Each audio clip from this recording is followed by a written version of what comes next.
Selamat sore Bapak Ibu Saudara sekalian. Kembali lagi bersama saya Cecilina Gule dengan Pak Hendy. Kami dari STT Soteria Purwokerto. Pada kesempatan ini kami akan berdiskusi tentang doa Bapa kami. Doa ini kita dapat memaknai dalam kehidupan kita sehari-hari. Dan kami ada beberapa pertanyaan seputar doa Bapa kami ini. Tentunya Bapak Ibu Saudara sekalian sudah mengetahui apa itu doa Bapa kami, karena doa ini adalah doa yang diajarkan oleh Tuhan Yesus sendiri selama di bumi.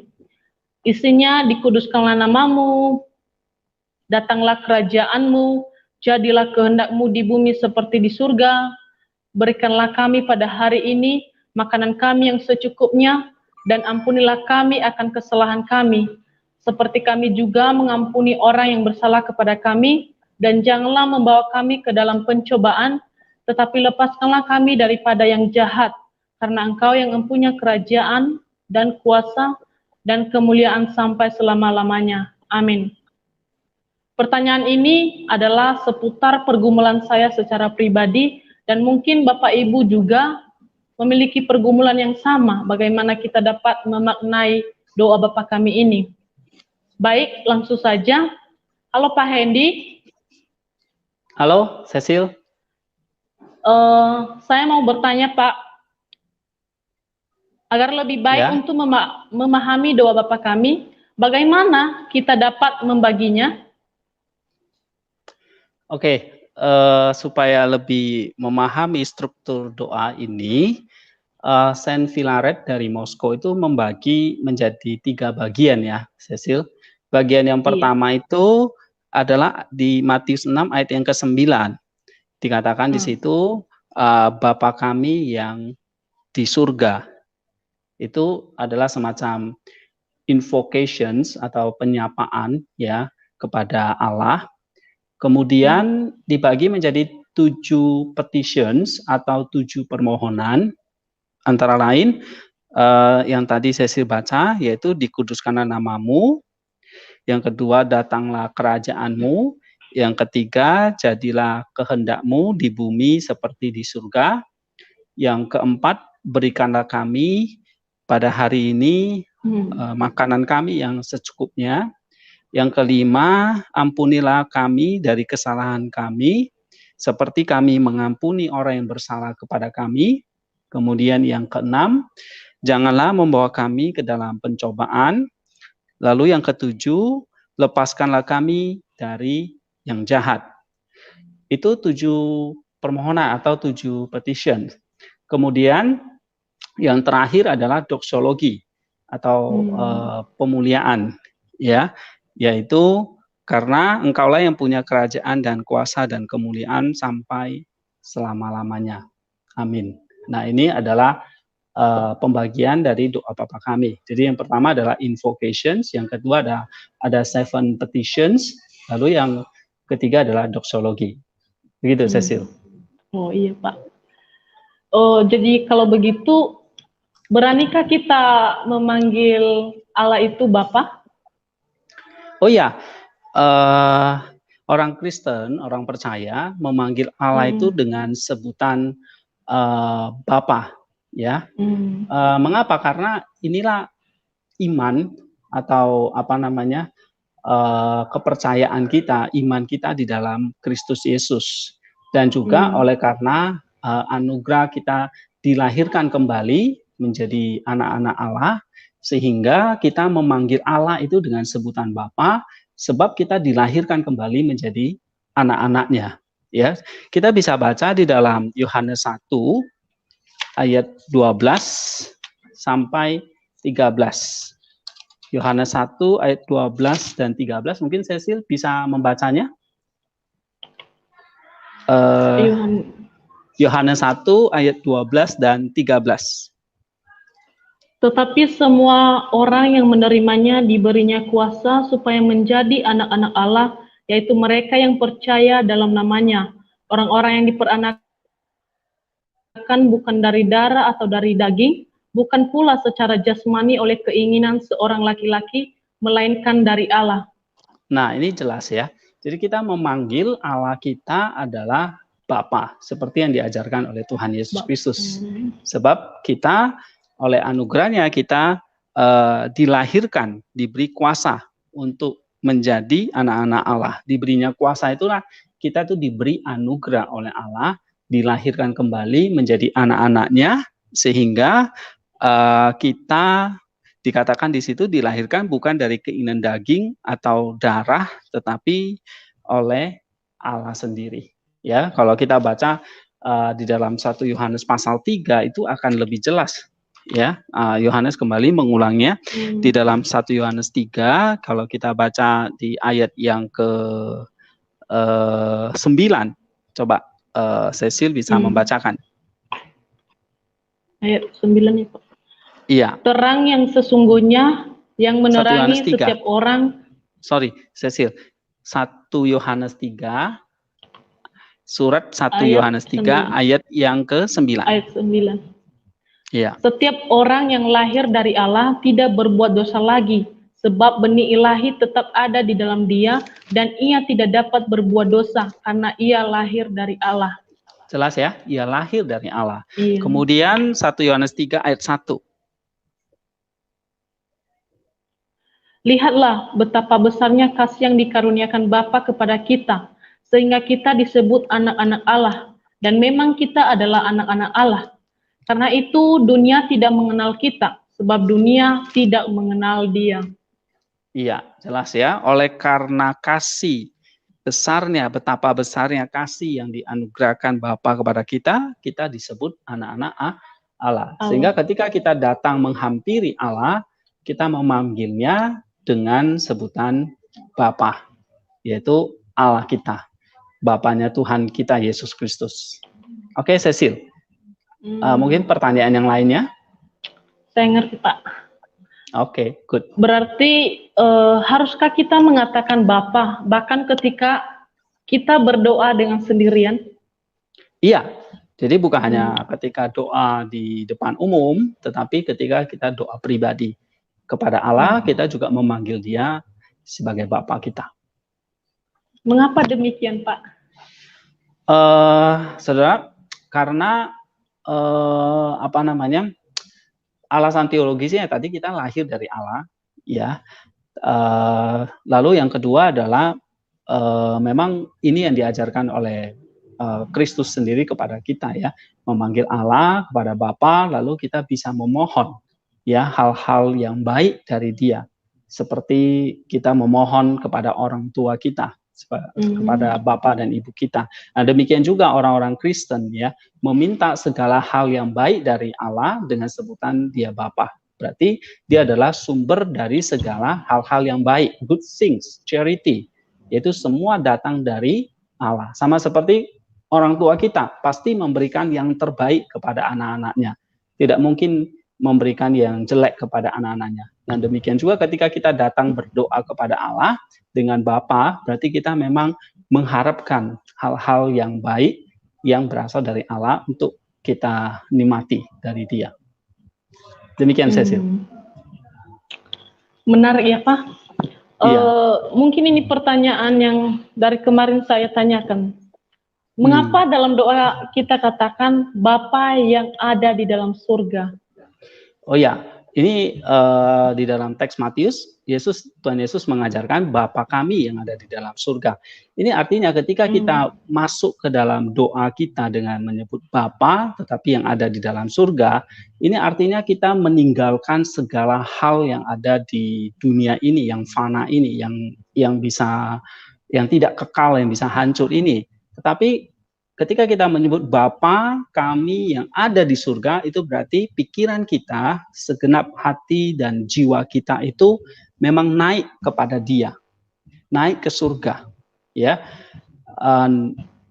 Kita menanggalkan hal-hal yang fana, yang sementara di dunia ini, karena memang doa itu adalah pikiran kita, jiwa kita, hati kita itu bertemu dengan Dia yang ada di surga, sehingga pikiran dan hati kita itu memang seperti ada di hadirat Dia, yaitu di surga. Itulah sebabnya mengapa Yesus mengajarkan kepada kita berdoa Bapa, tetapi pikiran kita juga harus naik di hadapan Allah, yaitu di surga.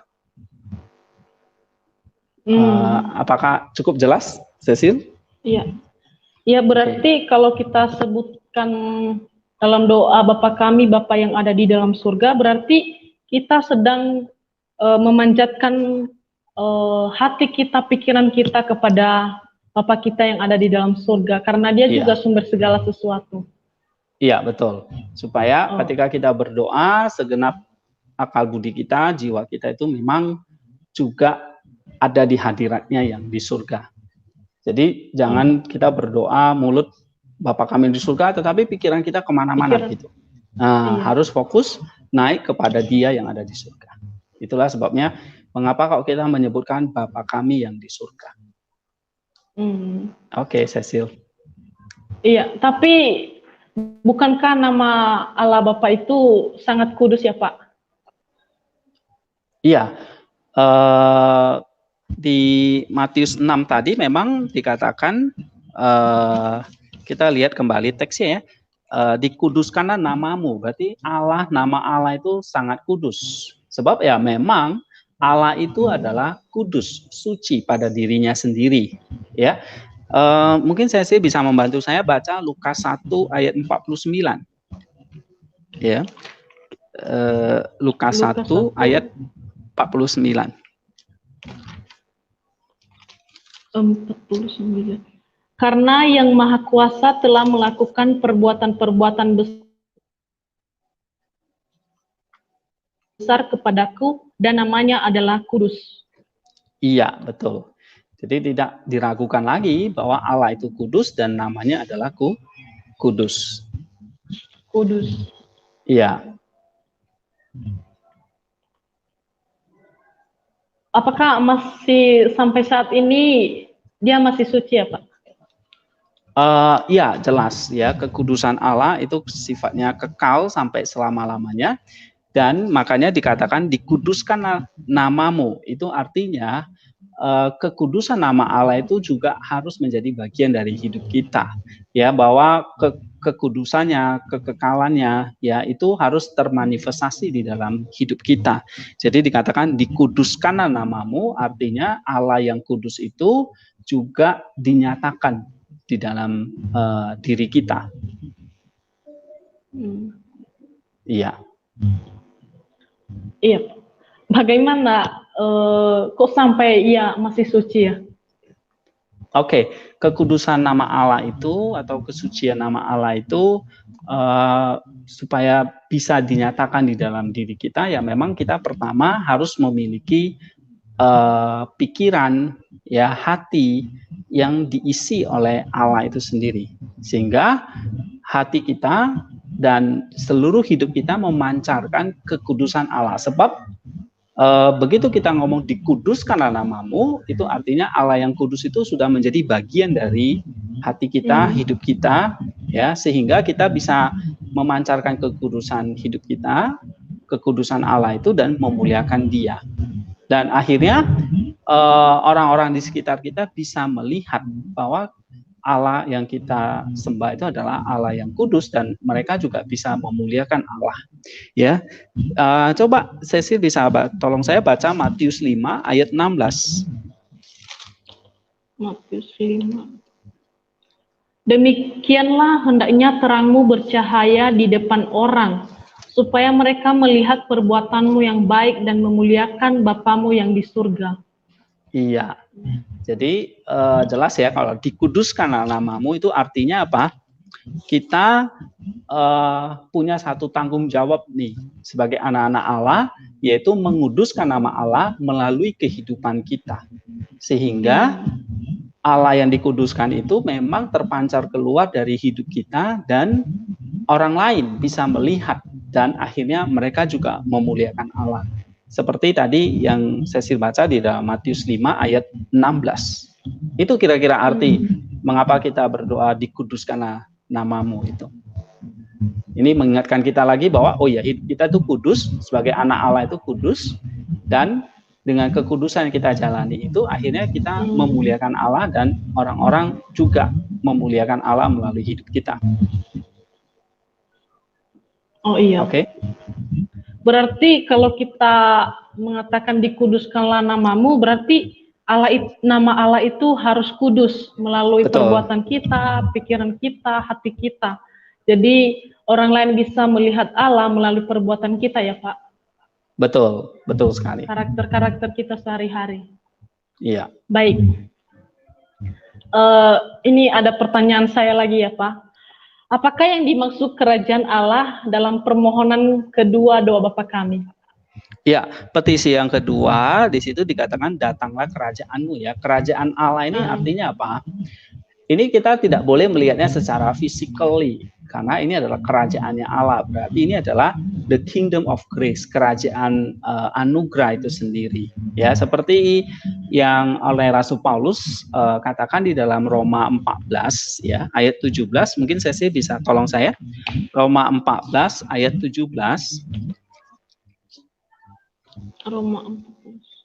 Roma 14 ayat 17. Sebab kerajaan Allah bukanlah soal makanan dan minuman, tetapi soal kebenaran, damai sejahtera, dan sukacita oleh Roh Kudus. Nah, inilah yang dimaksud dengan kerajaan Allah itu. Adalah the kingdom of grace tadi, bukan soal makanan dan minum, jadi bukan soal masalah fisik ya, tetapi ini soal kebenaran, damai sejahtera, sukacita di dalam Roh Kudus. Bukankah kerajaan ini sudah datang, tapi kok datang lagi ya Pak? Ya. Dalam petisi kedua ini. Oke, ini pertanyaan yang baik ya. Datanglah kerajaanmu. Ya memang akhirnya kerajaan Allah itu sendiri memang itu adalah soal anugerah dan dinyatakan oleh Yesus Kristus ya, yang memang sudah datang ke dunia. Tetapi di sini belum datang dalam pengertian yang full sepenuhnya. Oleh sebab itu memang kita masih terus berdoa, datanglah kerajaanmu, datanglah kerajaan, datanglah kerajaanmu. Ini artinya apa? Memang kerajaan Allah itu akan dinyatakan sepenuhnya nanti pada akhir zaman. Nah, menunggu pada akhir zaman itu kita masih bisa ya hidup di dalam dosa, atau kita masih bisa gagal, kita masih bisa jatuh. Oleh sebab itu kita terus mengingat datanglah kerajaanmu. Artinya suatu saat nanti kerajaan Allah itu akan datang seutuhnya ketika Kristus datang yang kali kedua. Ya, tetapi sekarang menunggu masa kedatangan Kristus yang kedua atau kepenuhan dari kerajaan Allah itu kita masih bisa terus berdosa. Oleh sebab itu kita terus diingatkan bahwa ada pengharapan ini kerajaan Allah yang akan datang. Kita bisa lihat dalam Roma 6 ayat 12 ya, saya bacakan. Roma 6 ayat 12. Sebab itu hendaklah dosa jangan berkuasa lagi di dalam tubuhmu yang fana, supaya kamu jangan lagi menuruti keinginannya. Nah, ini artinya kerajaan Allah belum datang. Waktu kita menantikan kerajaan Allah yang datang, kita masih bisa berdosa. Oleh sebab itu kita harus terus mengingat akan doa ini, supaya kita punya satu ketaatan. Ya, Cecil. Bagaimana itu bisa terjadi ya Pak? Kerajaan Allah itu datang nanti memang pada akhirnya itu dalam misteri ya, secara rahasia Allah ya, dan secara spiritual. Nah, kalau kita lihat, coba kita lihat di dalam Lukas 18 Cecil. Lukas 18 ayat yang ke-20 dan 21. Ya, di 20, situ dikatakan dan 21. Ya, silakan. Kata orang itu, semuanya itu telah kuturuti sejak masa mudaku. Ya. Lukas 18 ayat 20 itu Yesus berkata, iya. 21. Oke. Ulangi ya, Pak. Ya. Engkau tentu mengetahui segala perintah Allah. Jangan berzina, jangan membunuh, jangan mencuri, jangan mengucapkan saksi dusta, hormatilah ayahmu dan ibumu. Kata orang itu, semuanya itu telah kuturuti sejak masa mudaku. Oke. Lukas 17, maaf Cecil. Lukas 17 ayat 20 dan 21. Atas pertanyaan orang-orang Farisi, apabila kerajaan Allah akan datang, Yesus menjawab, katanya, kerajaan Allah datang tanpa tanda-tanda lahiriah. Juga orang tidak dapat mengatakan, lihat, ia ada di sini atau ia ada di sana. Sebab sesungguhnya kerajaan Allah ada di antara kamu. Oke, jadi kerajaan Allah bukanlah sesuatu yang harus dilihat secara lahiriah, tetapi secara spiritual. Sebab dikatakan dalam Lukas 17 ayat 21 itu, sebab kerajaan Allah ada di dalam kamu. Ya, behold the kingdom of God is within you, ada di dalam kamu. Sebab apa? Sebab tadi kita sudah menjadi anak Allah oleh iman kita kepada Yesus Kristus, maka Allah itu sendiri tinggal di dalam diri kita. Berarti kerajaan Allah itu tinggal di dalam diri kita. Nah, kalau kita berdoa, datanglah kerajaanmu. Loh, bukankah kerajaan Allah ada di dalam diri kita? Benar, tetapi kepenuhannya itu akan menunggu masa-masa di mana kita harus dengan setia menjalankan apa yang Tuhan ajarkan kepada kita. Sampai nanti kerajaan Allah itu memang benar-benar tergenapi di dalam hidup kita. Tetapi ingat, ketika kita berdoa, datanglah kerajaanmu ini, ingat bahwa diri kita, dalam diri kita itu ada kerajaan Allah yang harus berjuang melawan dosa, sehingga pada satu saat nanti akan kerajaan Allah itu akan benar-benar full, akan benar-benar digenapi. Gitu, Cecil. Iya, kalau demikian tidak bisakah orang percaya atau saya ya Pak meminta sesuatu yang jauh lebih dengan nama kerajaan Allah? Bisa ya, dalam kerajaan Allah itu tadi saya katakan ya, ini adalah satu kerajaan damai sejahtera, ya, sukacita.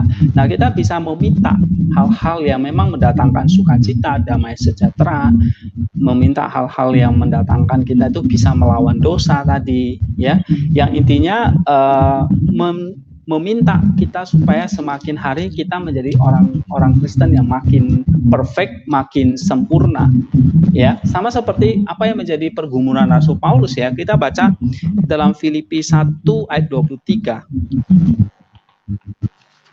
Filipi 1 ayat 23, Cecil. Bisa bacakan. Karena bagiku hidup adalah Kristus dan mati adalah keuntungan. Iya. Nah, ini adalah satu kerinduan ya Rasul Paulus untuk semakin merindukan kedatangan kerajaan Allah itu, karena dia tahu bahwa hidupnya memang sudah mendekati ya eksekusi. Pada saat itu dia ada di penjara gitu. Jadi ini bisa nggak kita itu meminta dalam nama kerajaan Allah? Tentu bisa, asal memang kita memintanya untuk semakin menyempurnakan kehidupan kita. Ingat sekali lagi ya, kerajaan Allah ini bukan soal makanan dan minuman. Ini adalah benar-benar spiritual kingdom for us. Oke, Cecil? Baik Pak, berarti kerajaan Allah adalah yang Bapak maksud tadi, berarti the kingdom of grace ya? Betul. Bukan soal makanan, bukan soal fisik, tapi ini adalah soal kebenaran, sukacita yang Tuhan kasih. Bahkan kalau kita mengingat doa yang Tuhan ajarkan ini, mengingatkan kita bahwa kita harus menguduskan diri juga. Betul. Karena kerajaan Allah bukan secara lahiriah yang dilihat oleh mata kita sehari-hari. Baik Pak. Betul. Dalam petisi ketiga, saya juga mau bertanya. Ya. Apa artinya permohonan akan dilakukan kepadamu? Ya, permohonan ini kehendakmu yang akan digenapi ya, mungkin ya maksudnya ya. Oke. Oh, iya. Jadilah kehendakmu gitu ya. Nah, ini artinya kita meminta kepada Allah bahwa bukan berarti kita meminta dia untuk memenuhi segala keinginan kita, tetapi kita memohon kepada dia supaya kita bisa melakukan hal-hal yang menyenangkan dia, yang hal-hal yang hal-hal yang menyukakan hati Allah. Sehingga jadilah kehendakmu artinya ya kita memohon kepada Allah untuk melakukan kehendak Allah, menyenangkan dia. Gitu, Cecil. Iya. Mengapa kita perlu memohon hal itu ya Pak? Kita perlu, sebab kadang-kadang permintaan kita, mungkin mic-nya Sel di silent dulu. Iya. Oke. Kita perlu meminta permohonan ini, kadang-kadang kita mengerti ya bahwa keinginan kita itu seringkali salah, permohonan kita itu seringkali salah. Itulah sebabnya kita memohon, jadilah kehendak-Mu, bukan kehendak kita.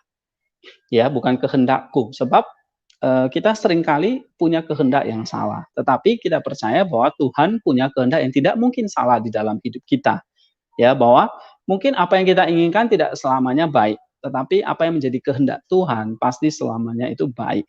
Oleh sebab itu kita belajar berdoa ini adalah meminta apa yang menjadi kehendak Allah itu terjadi, menggantikan atau kehendak kita itu diubah, ditransformasi menjadi kehendaknya Allah.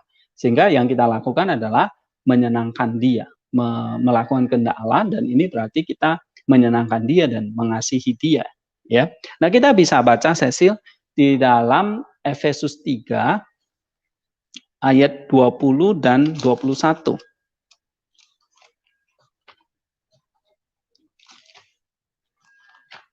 Coba Cecil bisa bacakan.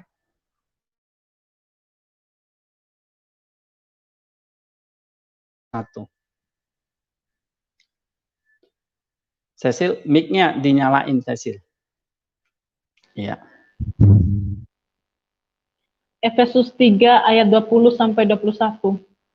Bagi Dialah yang dapat melakukan jauh lebih banyak daripada yang kita doakan atau pikirkan, seperti yang ternyata dari kuasa yang bekerja di dalam kita. 21. Bagi Dialah kemuliaan di dalam jemaat dan di dalam Kristus Yesus turun-temurun sampai selama-lamanya. Amin. Jelas yang dikatakan oleh Rasul Paulus, ya, bahwa di dalam Dialah kita bisa meminta segala kehendak yang jauh di luar apa yang kita bisa pikirkan. Jadi memang tujuan hidup kita itu juga bagaimana kita ini ketika kita jadi orang Kristen itu bisa melakukan kehendak Allah. Oke, Cecil? Jadi mengapa kita meminta agar kehendak Allah dilakukan di bumi seperti di surga? Ini pertanyaan yang bagus buat saya. Oke. Penting ya. Mengapa ada satu doa seperti ini ya?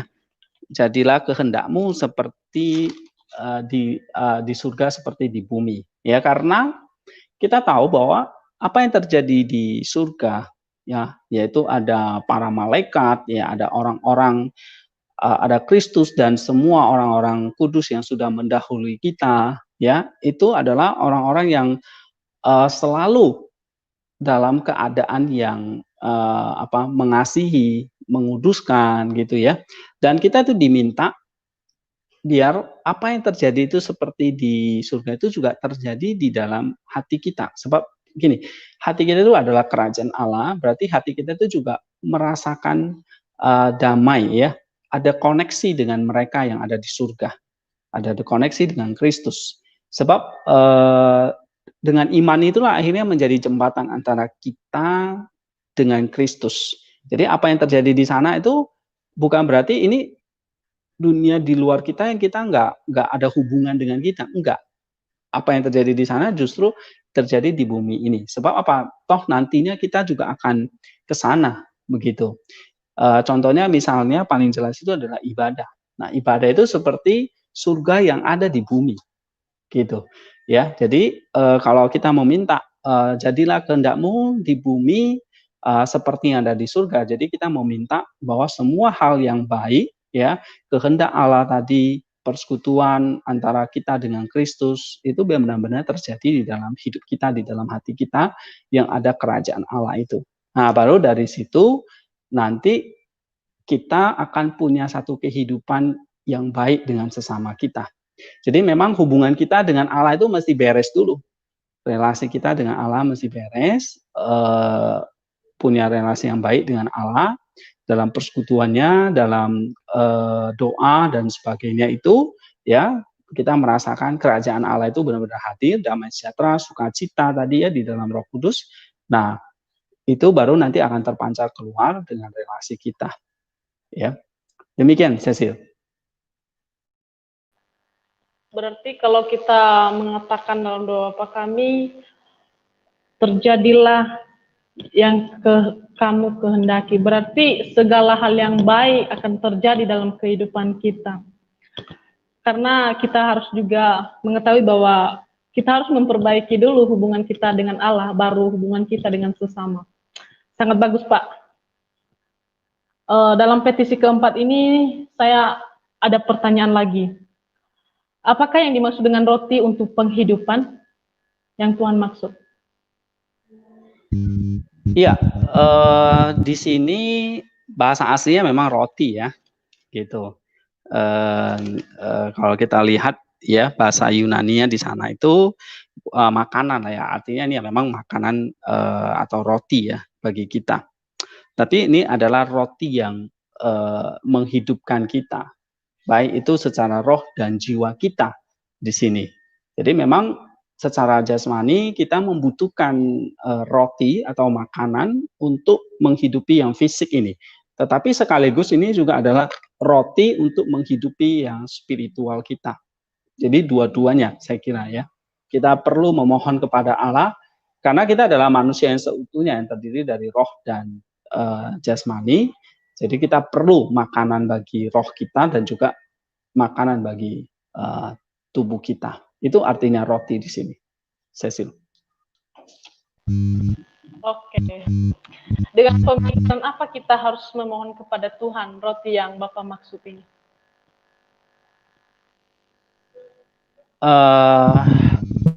Ya tentu ini yang doa yang diperintahkan oleh Kristus ini adalah Kristus memerintahkan kepada kita itu kita perlu meminta roti yang memang benar-benar necessary ya, yang kita butuhkan gitu.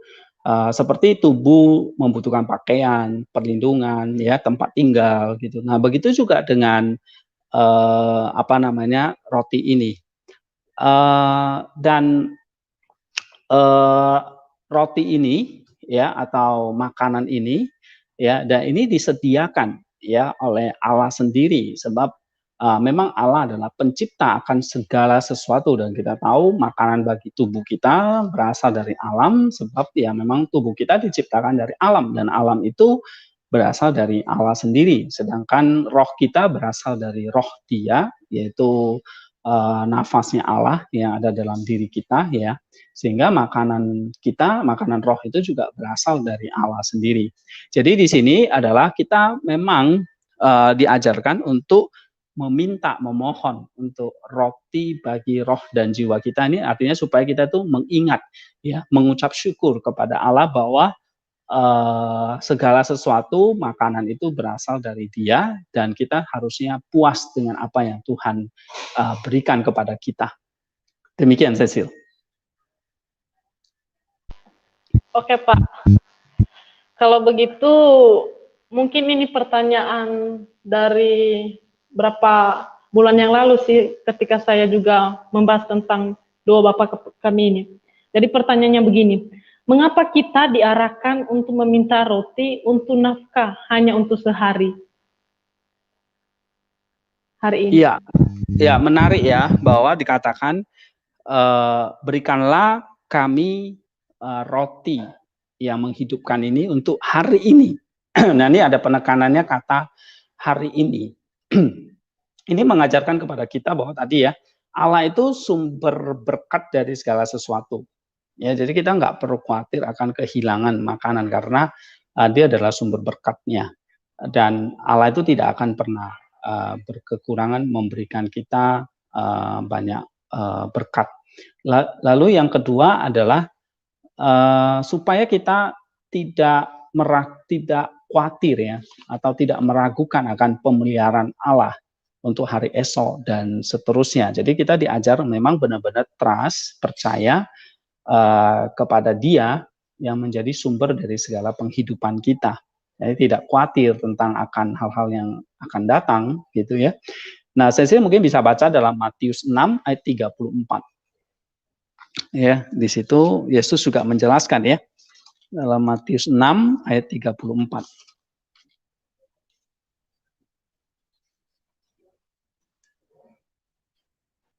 Cecil, mic-nya Cecil. Oh iya. Ayat 34.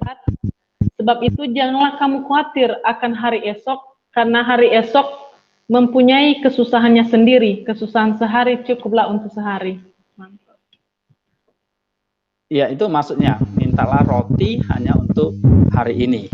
Kemudian coba ayat 32, Matius 6 ayat 32. Semua itu dicari bangsa-bangsa yang tidak mengenal Allah, akan tetapi Bapamu yang di surga tahu bahwa kamu memerlukan semuanya itu. Jelas ya?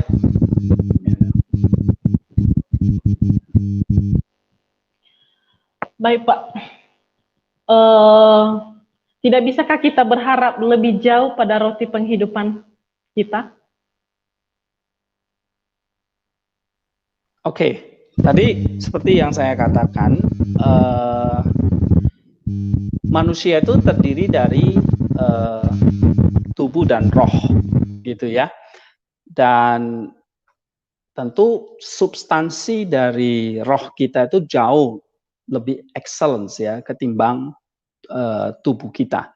Karena roh itu berasal dari nafasnya Allah, sedangkan tubuh kita itu berasal dari ciptaannya Allah. Gitu. Jadi berasal dari debu dan tanah yang merupakan alam, alam itu adalah ciptaannya. Ya.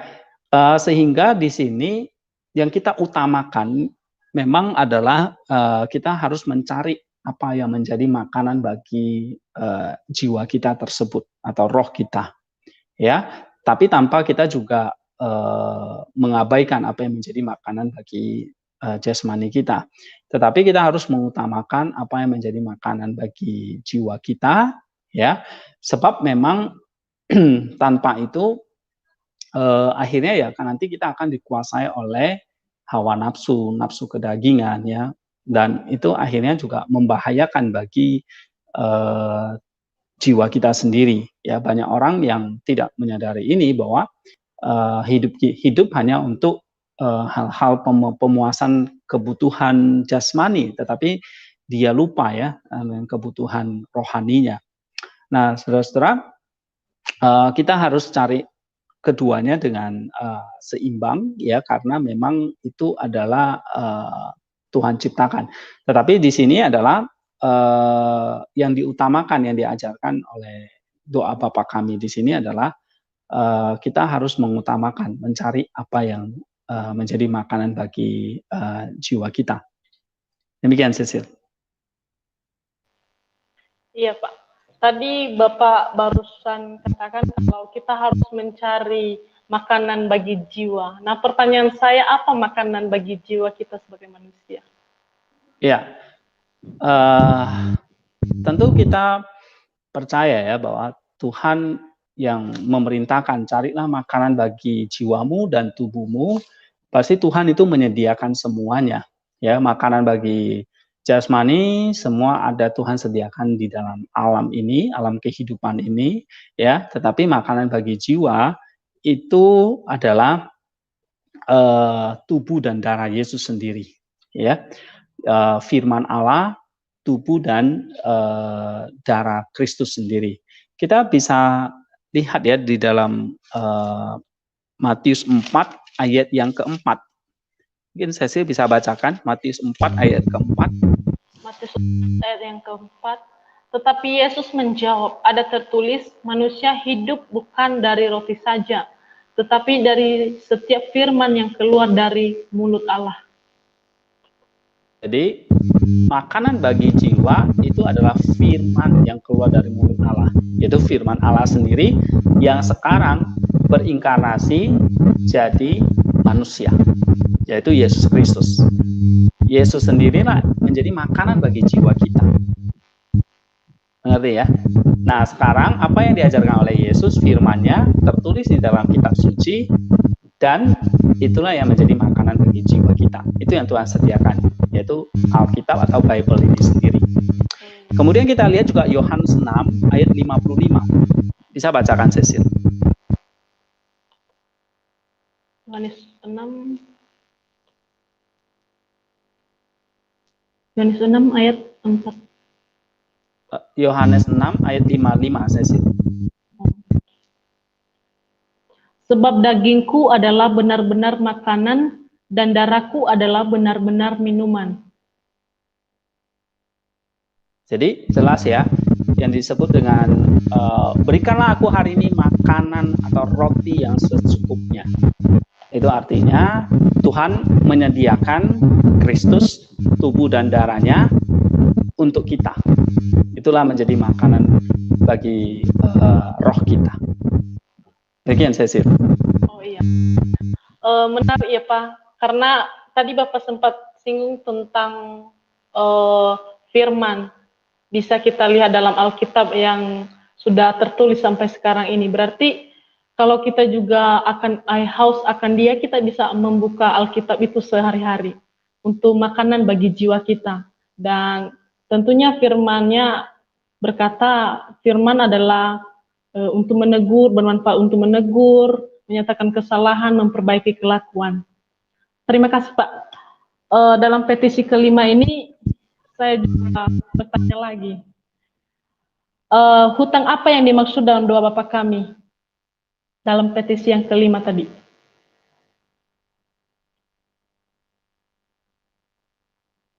Mic-nya ya Pak. Oke, sorry. Kata kesalahan yang diterjemahkan oleh LAI di sini diterjemahkan dalam bahasa Inggris itu adalah debt. Ya. Jadi kesalahan itu seperti hutang gitu ya, hutang kita. Nah, apa itu hutang kita?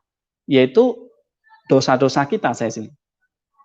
Dosa-dosa kita itulah hutang-hutang kita. Mengapa dosa itu disebut hutang ya Pak? Ya, kenapa dosa itu kok disebut hutang? Karena mungkin mic-nya Cecil. Karena kita menerima semua dari Allah, ya, harusnya kita kembalikan kepada Allah. Tetapi ketika kita mau mengembalikan kepada Allah itu, harusnya itu kan dalam wujud ketaatan kita, ya kan, kepada Dia. Dan tapi ternyata manusia itu tidak bisa sepenuhnya taat kepada kehendak dan perintahnya atau hukumnya. Nah, karena kita tidak bisa mengembalikan itu dalam wujud ketaatan kita, tapi yang justru yang kita lakukan adalah melanggar kehendaknya, perintahnya, akhirnya apa yang kita lakukan itu menjadi sebuah hutang karena kita tidak bisa mengembalikan. Nah, itulah dosa kita yang menjadi hutang, menjadi debt bagi diri kita. Sehingga karena Allah itu adalah adil, jadi setiap di mata Allah yang adil itu, kita itu semua adalah para penghutang, artinya para pendosa, yang harusnya mengasihi Dia, tetapi karena kita tidak bisa mengasihi Dia, kita berdosa. Jadi kita semua adalah orang-orang yang berhutang, orang-orang yang bersalah, berdosa di hadapan Allah. Demikian, Cecil. Jadi kalau pada petisi kelima ini, saya mau bertanya, siapa sih sebenarnya yang bersalah kepada kita? Iya, memang di situ dikatakan seperti kami juga mengampuni ya orang yang bersalah kepada kami. Artinya kita juga mengampuni orang yang berhutang kepada kita. Ya, nah ini adalah orang-orang yang memang ada tentu yang memang sama seperti kita juga melakukan banyak pelanggaran atau dosa. Ya, akhirnya mereka juga berhutang kepada kita sebab karena ada hukum Allah itu. Jadi kita sama-sama pelanggar ini, ya. Dan ketika kita tidak bisa membayar lunas hutang kita kepada Allah, tapi kemudian kita tagih hutang kepada orang lain. Nah, ini yang tidak fair.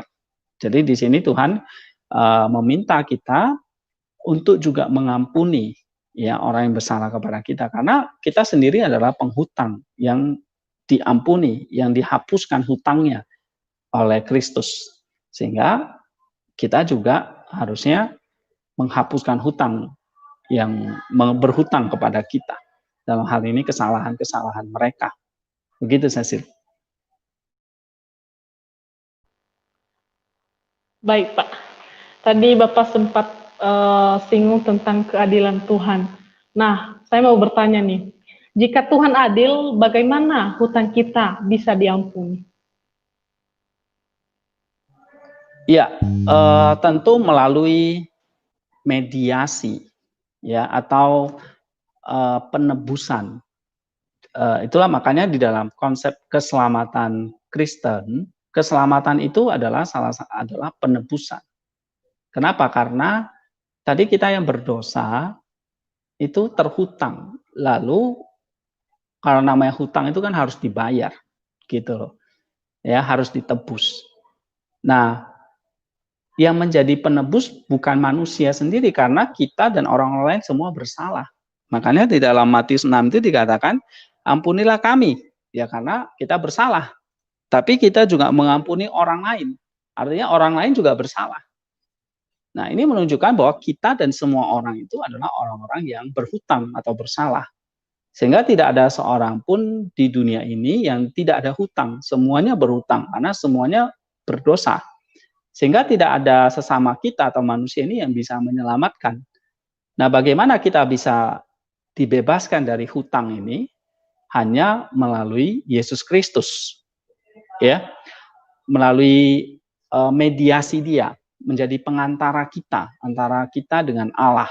Kita bisa lihat, ya, di dalam 1 Timotius 2 ayat 5 dan 6, Cecil. Coba bacakan. Karena Allah itu Esa, dan Esa pula Dia yang menjadi pengantara antara Allah dan manusia, yaitu manusia Kristus Yesus. Ayat yang ke-6, yang telah menyerahkan dirinya sebagai tebusan bagi semua manusia. Itu kesaksian pada waktu yang ditentukan. Nah, jelas di sana Dia menjadi ransom, jadi tebusan bagi kita. Ya, artinya Dia membayar lunas segala kesalahan kita atau hutang kita atau dosa kita. Dengan cara, kalau upah dosa itu adalah maut, ya, maka cara Dia membayarnya adalah tentu dengan cara membayar dosa itu, karena hutang kita kan hutang dosa tadi. Maka Dia membayar lunas dosa itu. Nah, apa hutang dosa? Yaitu maut. Jadi Dia membayar dengan maut, dengan kematian. Nah, dengan kematian Dia membayar lunas itu. Ya.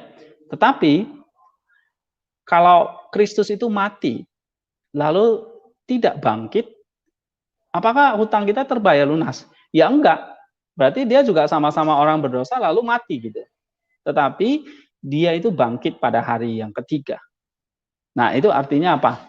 Dia dengan jalan Dia mati, justru Dia mengalahkan kematian itu.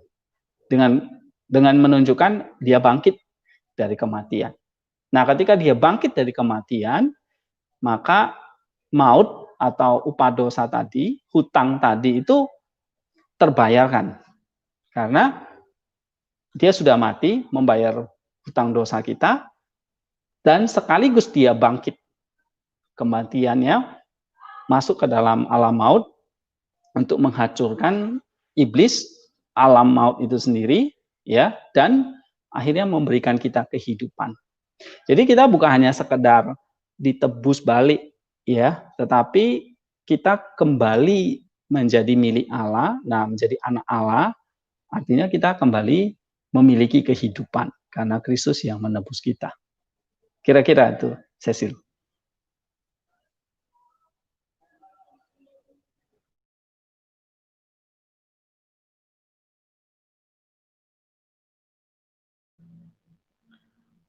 Baik, Pak. Jadi harus ada pengantara antara kita dengan Allah. Apa akibatnya jika kita meminta Tuhan untuk mengampuni dosa kita, namun sedangkan kita aja tidak bisa mengampuni orang lain? Ya, ini pertanyaan yang sebetulnya klasik lah ya, kita pasti sering tanyakan gitu. Bagaimana kalau saya nggak bisa mengampuni gitu ya?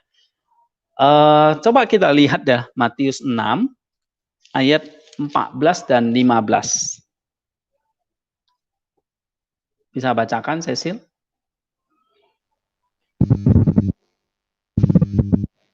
Karena jikalau kamu mengampuni kesalahan orang, Bapamu yang di surga akan mengampuni kamu juga. Tetapi jikalau kamu tidak mengampuni orang, Bapamu juga tidak akan mengampuni kesalahanmu. Ya, jadi jelas ya, bahwa kita diampuni, tujuannya supaya kita mengampuni. Artinya kita diampuni dulu.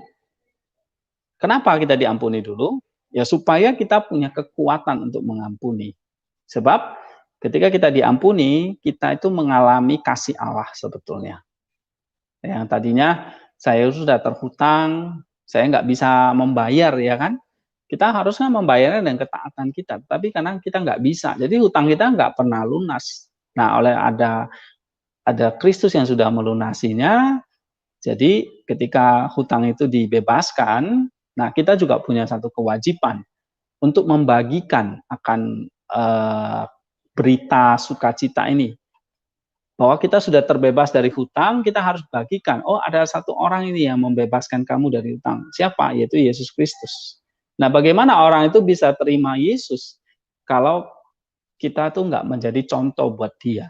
Kita nggak bisa memaafkan dia, mengampuni kesalahan dia, kita masih membenci dia. Nah, tentu itu akan menghambat kita ya, melihat orang akan melihat kebesaran Allah, kemurahan Allah ketika kita membenci sesama kita. Dan itu akan menghambat Injil itu sendiri. Itulah sebabnya ya kita harus belajar mengampuni dengan kasih Allah yang sudah kita terima, Cecil.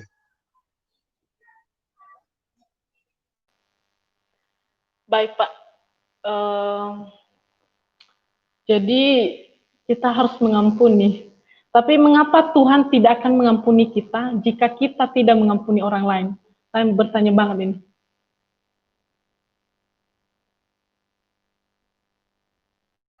Oke, sorry. Karena kita menunjukkan diri kita itu adalah jahat. Ya. Nah, kalau Allah itu kasih dan kita menerima kasih Allah itu, maka tentulah kasih Allah itu yang harusnya terpancar, bukan kejahatan kita. Ya, nah kalau kita tidak bisa mengampuni, itu membuat kita itu akhirnya jauh dari kasih Allah, jauh dari kebaikan Allah. Gitu. Demikian, Cecil.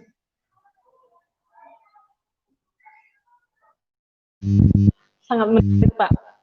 Mungkin masih ada beberapa pertanyaan saya. Lalu, apakah sikap kita harus sesuai dengan kata-kata dalam doa Bapa kami, yaitu seperti kami mengampuni orang yang bersalah kepada kami? Iya. Jadi disposisi apa yang harus kita gunakan dengan benar dalam kata-kata Bapa kami ketika kita mengampuni para penghutang kita atau orang yang bersalah kepada kita, Pak? Iya, coba kita baca Matius 5 ayat 23 dan 24, Cecil. Matius 5 ayat 23 dan 24. Sebab itu, jika engkau mempersembahkan persembahanmu di atas mezbah, dan engkau teringat akan sesuatu yang ada di dalam hati saudaramu terhadap engkau, tinggalkanlah persembahanmu itu di depan mezbah itu, dan pergilah berdamai dahulu dengan saudaramu, lalu kembali untuk mempersembahkan persembahanmu itu. Jadi jelas ya, bahwa kita waktu kita mau berdoa kepada Allah, jangan ada pun satu kebencian atau rasa tidak bisa mengampuni, tetapi biarlah itu ada damai sejahtera dan sukacita yang kita bisa bagikan kepada orang-orang lain. Sebab ingat lagi ya, bahwa di dalam diri kita ada kerajaan Allah. Kerajaan Allah itu bukan soal fisik, tetapi ini soal spiritual. Ada damai, ada sukacita, ya, nah, ada kasih gitu ya.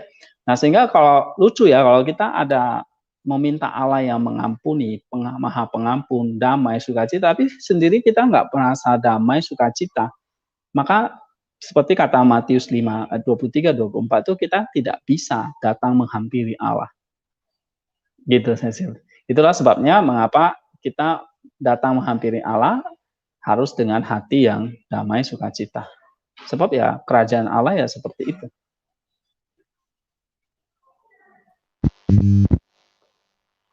Nah, ini sebaliknya ya, Pak. Tetapi apa yang saya lakukan jika contohnya nih, saya sudah merasa tidak ada kesalahan terhadap orang itu, tetapi dia menunjukkan bahwa dia nggak suka damai. Apa yang saya lakukan? Atau sikap apa yang saya harus lakukan? Iya, dalam kasus seperti ini, ya sebetulnya kita cukup ya meminta damai bersama dengan dia, ya kita rekonsiliasi dengan dia. Walaupun itu belum terjadi, ya paling nggak di dalam hati kita dulu, ya. Jadi di dalam hati kita itu kita sudah reconcile dengan dia, jadi kita benar-benar mungkin sudah tulus mengampuni dia, ya di hadapan Allah. Coba kita baca Roma 12 ayat yang ke-18, Cecil. Roma 12 ayat 18.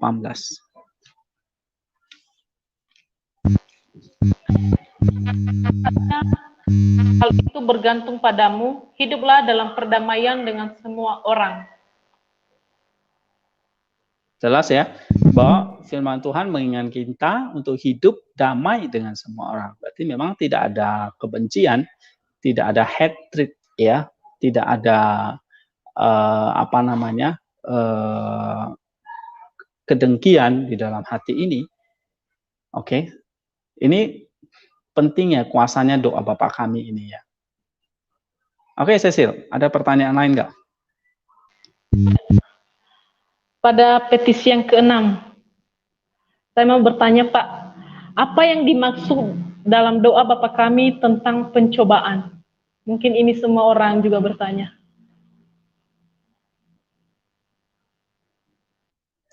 Pencobaan itu, atau dengan istilah itu adalah perasmus, ya. Itu pasti datang sepanjang kita punya indera dari jiwa dan tubuh kita. Ya, misalnya mata, telinga, alat-alat indera kita itu selalu akan merasakan yang namanya lingkungan di sekitar kita. Ya, nah lingkungan-lingkungan seperti itu, itulah yang akhirnya menjadi satu danger, satu bahaya yang bisa mengancam akan iman kita dan kita bisa jatuh ke dalam dosa. Jadi temptation ini lebih kepada, dalam doa Bapa kami itu lebih kepada hal yang negatif ya, yaitu bahwa segala macam godaan dari lingkungan yang masuk melalui indera kita, kemudian akan mengotori jiwa kita. Saint Nicodemus mengatakan bahwa segala temptation itu, godaan itu datang lewat masuk indera-indera kita. Nah, jika indera kita tidak mewaspadai, maka itu akan menjadi semacam benih, ya, itu yang sering bahasa teologisnya itu adalah seperti logismoi, yang akhirnya menjadi benih dari hawa nafsu. Nah, jika hawa nafsu itu dibuahi, kata Yakobus, Rasul Yakobus, maka itu akan menjadi satu dosa. Ya, oleh sebab itu di dalam doa Bapa kami ini, yang tadi kita berdoa untuk kedatangan kerajaan Allah yang sepenuhnya, bahwa kita masih bisa berdosa sehingga kita perlu ya terus berdoa untuk tidak membawa kami ke dalam pencobaan. Tapi ini bukan berarti bahwa Allah yang mencobai kita, tidak. Jadi pencobaan itu datang dari lingkungan, ya, godaan, segala sesuatu yang di luar dari panca indera kita.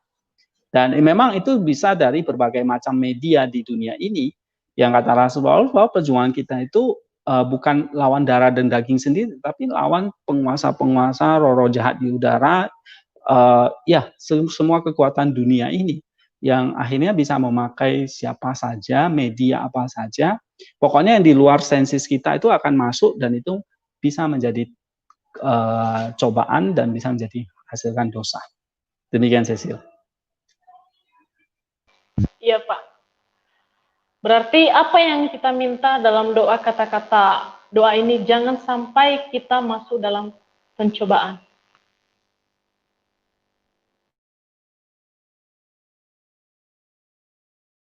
Pak, tolong mic-nya. Oke. Sorry, kelupaan. Temptation ini tentu datang dari daging, ya. Tadi yang saya katakan, dari kedagingan artinya dari indera-indera kita, ya, from our flesh gitu, yang memang akhirnya timbul ya dari dalam dari jiwa kita sendiri. Jadi jiwa kita itu sebetulnya punya beberapa fakulti ya. Yang pertama yaitu ada namanya thinking ya, reason, kita bisa berpikir itu dari jiwa kita. Kemudian kita bisa emosi itu dari jiwa kita. Ya, kita bisa marah, sedih itu lahir dari jiwa kita. Tapi kita bisa merasa lapar, haus, kita bisa timbul nafsu seks, misalnya nafsu makan, nafsu lain-lain, itu timbul akibat desire, keinginan daging kita. Seperti mata itu punya keinginannya, mulut punya keinginannya, telinga, hidung, semua tangan, kaki punya telinganya, punya keinginannya. Nah, itu timbul dari jiwa kita. Nah, di situ bisa menjadi temptation, godaan, kalau itu akhirnya disentuh oleh godaan dari iblis, dari lingkungan kita, dari media-media yang sudah dikuasai oleh roh-roh jahat. Ya, yang saya sebut media itu ya bisa berbagai macam, ya, teknologi, film, internet, segala macam lagu, itu akhirnya bisa menjadi temptation buat kita, yang akan menggoda desire kita, desire daging, mata, misalnya kita punya keinginan mata untuk menonton hal-hal yang nggak benar. Nah, itu. Lalu yang kedua, ya dari dunia ini, temptation itu, dari iblis, dari roh-roh jahat, ya, dari orang lain, dari iblis, dari berbagai macam sumber. Cecil. Ya, berarti pencobaan itu datangnya melalui indera kita, melalui daging kita, melalui orang lain, bahkan alat-alat medsos yang kita pegang saat ini ya Pak. Baik, Ya, pertanyaan betul. mungkin ini petisi yang paling terakhir, petisi ke-7. Apa yang kita minta dalam kata-kata doa ini? Lepaskanlah kami daripada yang jahat.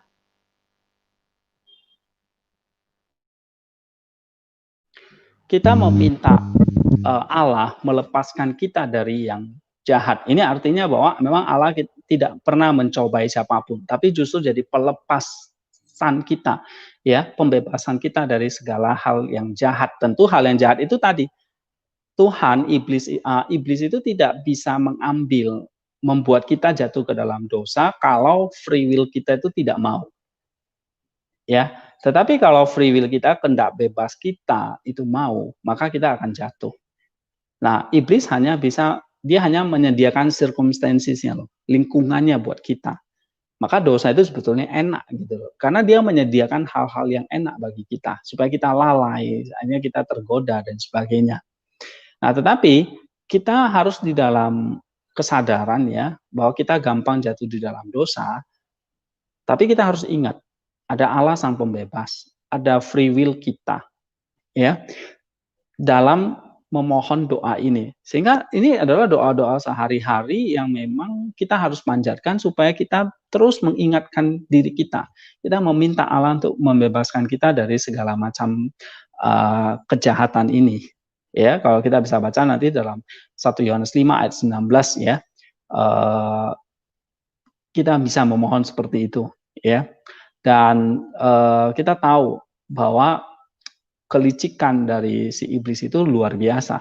Sehingga memang kita harus meminta Allah untuk memohon kepada dia. Iblis itu punya pengalaman ribuan tahun menjatuhkan orang. Ya, jadi kalau kita tidak berdoa meminta Allah untuk membebaskan kita, ya maka kita akan kalah dengan sang iblis ini yang punya pengalaman ribuan tahun. Ya, Cecil. Iya Pak, mengapa setelah doa Bapak kami kita memuliakannya? Doksologi. Oke, tentang doksologi ya. Ini pertanyaan menarik ya. Kenapa doa Bapa kami itu kok ditutup dengan doksologi gitu ya. Pertama memang kita dengan doksologi itu memang kita meminta belas kasihan Allah. Ya, ketika kita sudah memohon ya, melakukan kehendak Allah, mau hidup kudus ya, meminta roti tadi, mengampuni kesalahan kita, lalu kita juga mengampuni orang lain, lalu kita juga dibebaskan dari segala macam godaan, cobaan. Nah, itu semuanya akan bisa terjadi kalau memang kita pada akhirnya kembali lagi bagaimana kita meminta belas kasihan Allah. Semuanya itu semata-mata adalah belas kasihan Allah. Nah, di dalam keinginan kita, kehendak kita, kebebasan kita, kita akan terus berseru meminta akan belas kasihannya, ya, mercy-nya. Lalu pada saat yang sama kita juga memuliakan Dia, ya, menghormati Dia. Nah, itu penting. Jadi mercy-nya itu dari atas turun ke bawah, tapi kita juga harus memuliakan Dia dari atas, dari bawah ke atas, gitu. Lalu yang kedua adalah di dalam doksologi ini bahwa kerajaannya adalah kekal, ya, kerajaannya penuh kuasa, kerajaannya penuh kemuliaan. Nah, ini artinya ada satu pengharapan, ya, kita boleh terus semakin dikuatkan di dalam pengharapan kita bahwa Dia akan memberikan kita apa yang kita minta. Ya, karena apa? Karena ada kuasa, ada kemuliaan, ada apa? Ada kerajaannya yang penuh kuasa yang bisa memenuhi itu. Jadi kerajaannya adalah kerajaan yang penuh kuasa yang bisa mengabulkan segala permintaan kita. Dan ini akhirnya dengan demikian Allah itu dimuliakan. Begitu. Itulah arti doksologi ini, Cecil. Iya. Pak, dalam doa Bapa kami tentunya ada kata amin. Apa arti dari kata amin?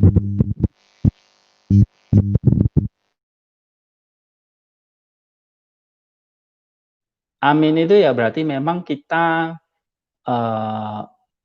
meyakini apa yang kita minta, ya, dan itu pasti akan terjadi. Gitu, Cecil. Lalu apa makna dari kata amin ini, Pak? Ya, tadi ya saya katakan amin itu berarti kita meyakini apa yang kita doakan itu pasti akan terjadi, Cecil.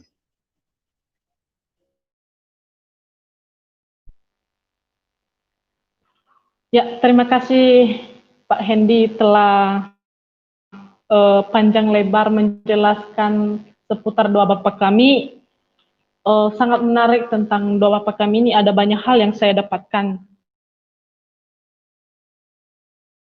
tentang dikudus dalam kehidupan kita, melalui pikiran kita, hati kita, perbuatan kita, karena melalui apa yang kita lakukan, itu mencerminkan bahwa kita benar-benar anak Allah, dan hanya melalui kita lah orang lain juga bisa melihat bahwa kita adalah anak Allah.